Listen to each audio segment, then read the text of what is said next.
بسم اللہ الرحمن الرحیم۔ السلام علیکم ورحمۃ اللہ وبرکاتہ۔ وفات سے 3 روز قبل جبکہ حضور اکرم صلی اللہ علیہ وآلہ وسلم ام المومنین حضرت میمونہ رضی اللہ تعالی عنہا کے گھر تشریف فرما تھے، ارشاد فرمایا کہ میری بیویوں کو جمع کرو۔ تمام ازواج مطہرات جمع ہو گئیں تو حضور اکرم صلی اللہ علیہ وآلہ وسلم نے دریافت فرمایا، کیا تم سب مجھے اجازت دیتی ہو کہ بیماری کے دن میں عائشہ صدیقہ رضی اللہ تعالیٰ عنہ کے ہاں گزار لوں؟ سب نے کہا، اے اللہ کے رسول، آپ کو اجازت ہے۔ پھر اٹھنا چاہا لیکن اٹھ نہ پائے تو حضرت علی بن ابی طالب اور حضرت فضل بن عباس رضی اللہ تعالیٰ عنہما آگے بڑھے اور نبی علیہ السلام کو سہارے سے اٹھا کر سیدہ میمونہ رضی اللہ تعالیٰ عنہ کے حجرے سے حضرت سیدہ عائشہ صدیقہ رضی اللہ تعالیٰ عنہ کے حجرے کی طرف لے جانے لگے۔ اس وقت صحابہ کرام رضی اللہ عنہم نے حضور اکرم صلی اللہ علیہ وآلہ وسلم کو اس بیماری اور کمزوری کے حال میں پہلی بار دیکھا تو گھبرا کر ایک دوسرے سے پوچھنے لگے، رسول اللہ کو کیا ہوا؟ رسول اللہ کو کیا ہوا؟ چنانچہ صحابہ مسجد میں جمع ہونا شروع ہو گئے اور مسجد شریف میں ایک رش لگ گیا۔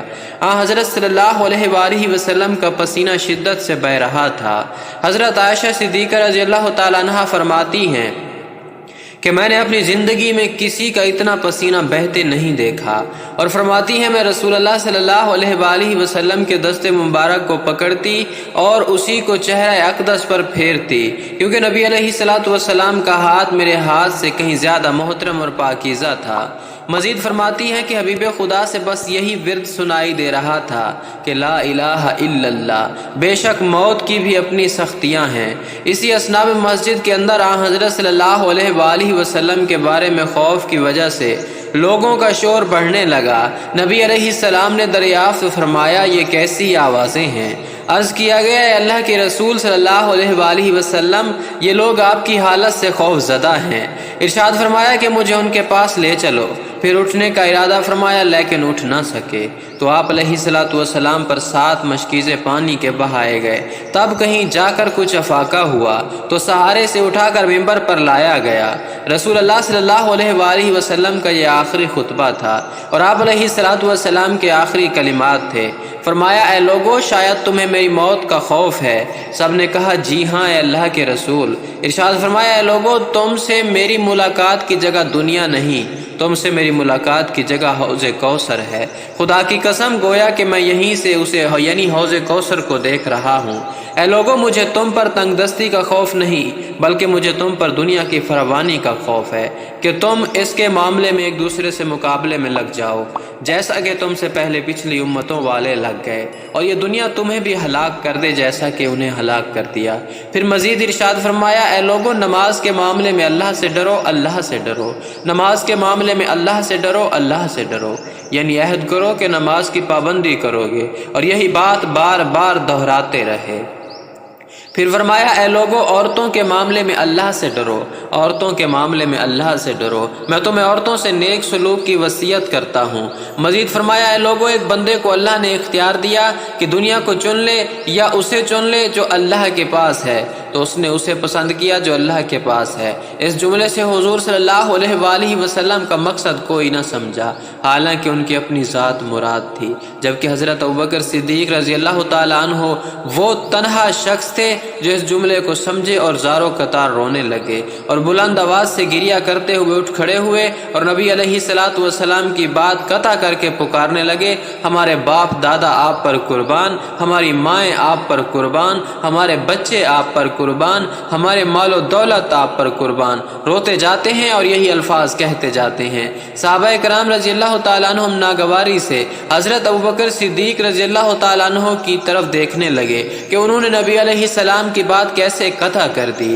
اس پر نبی کریم صلی اللہ علیہ وآلہ وسلم نے حضرت ابوبکر صدیق رضی اللہ تعالیٰ عنہ کا دفاع ان الفاظ میں فرمایا، اے لوگو، ابوبکر کو چھوڑ دو کہ تم میں سے ایسا کوئی نہیں جس نے ہمارے ساتھ کوئی بھلائی کی ہو اور ہم نے اس کا بدلہ نہ دے دیا ہو، سوائے ابوبکر کے کہ اس کا بدلہ میں نہیں دے سکا، اس کا بدلہ میں نے اللہ جل شانہ پر چھوڑ دیا۔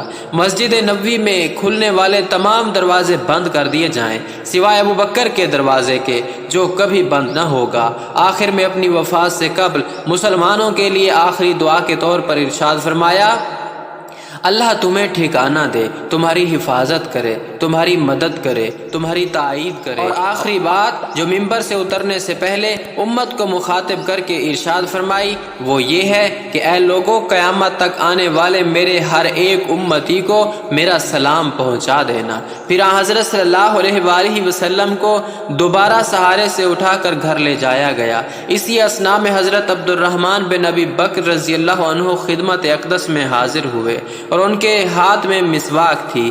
نبی اکرم صلی اللہ علیہ وآلہ وسلم مسواک کو دیکھنے لگے لیکن شدت مرض کی وجہ سے طلب نہ کر پائے۔ چنانچہ سیدہ عائشہ صدیقہ رضی اللہ تعالی عنہا حضور اکرم صلی اللہ علیہ وآلہ وسلم کے دیکھنے سے سمجھ گئیں اور انہوں نے حضرت عبد الرحمن رضی اللہ عنہ سے مسواک لے لی، نبی کریم صلی اللہ علیہ وآلہ وسلم کے دہن مبارک میں رکھ دی، لیکن حضور علیہ السلام اسے استعمال نہ کر پائے تو سیدہ عائشہ صدیقہ رضی اللہ تعالی عنہا نے حضور اکرم صلی اللہ علیہ وآلہ وسلم سے مسواک لے کر اپنے منہ سے نرم کی اور پھر حضور نبی کریم صلی اللہ علیہ وآلہ وسلم کو لوٹا دی تاکہ دہن مبارک اسی سے تر رہے۔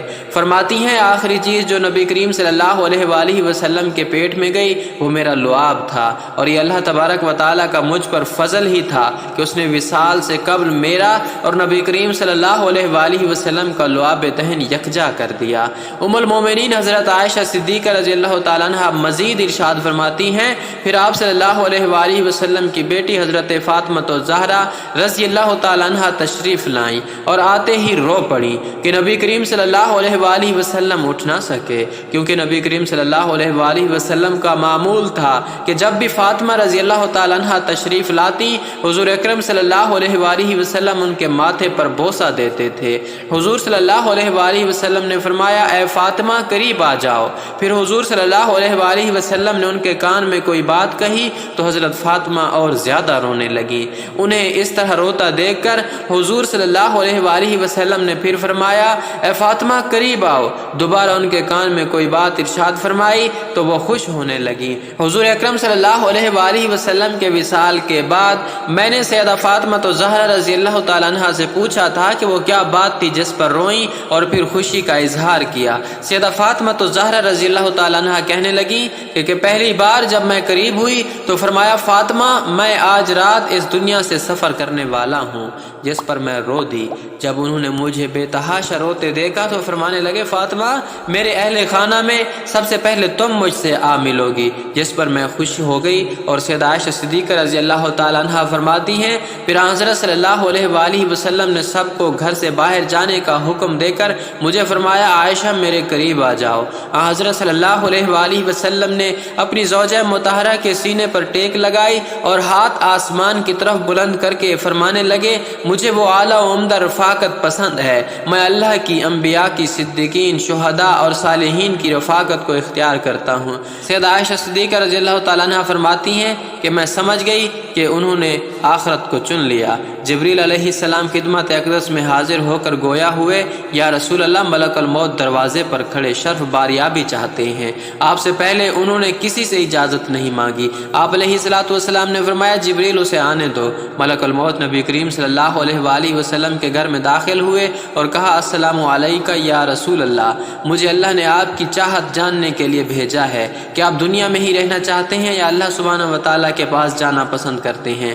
فرمایا مجھے اعلیٰ و عمدہ رفاقت پسند ہے، مجھے اعلیٰ و عمدہ رفاقت پسند ہے۔ ملک الموت حضرت صلی اللہ علیہ وآلہ وسلم کے سرہانے کھڑے ہوئے اور کہنے لگے اے پاکیزہ روح، اے محمد بن عبداللہ کی روح، اللہ کی رضا و خوشنودی کی طرف روانہ ہو، راضی ہو جانے والے پروردگار کی طرف جو غضبناک نہیں۔ سیدہ عائشہ صدیقہ رضی اللہ تعالیٰ عنہ فرماتی ہیں پھر نبی کریم صلی اللہ علیہ وآلہ وسلم کا ہاتھ نیچے آن رہا اور سر مبارک میرے سینے پر بھاری ہونے لگا۔ میں سمجھ گئی کہ حضرت صلی اللہ علیہ وآلہ وسلم کا وصال ہو گیا ہے، مجھے اور تو کچھ سمجھ نہیں آیا، سو میں اپنے حجرے سے نکلی اور مسجد کی طرف کا دروازہ کھول کر کہا رسول اللہ کا وصال ہو گیا، رسول اللہ کا وصال ہو گیا۔ مسجد آہوں اور نالوں سے گونجنے لگی۔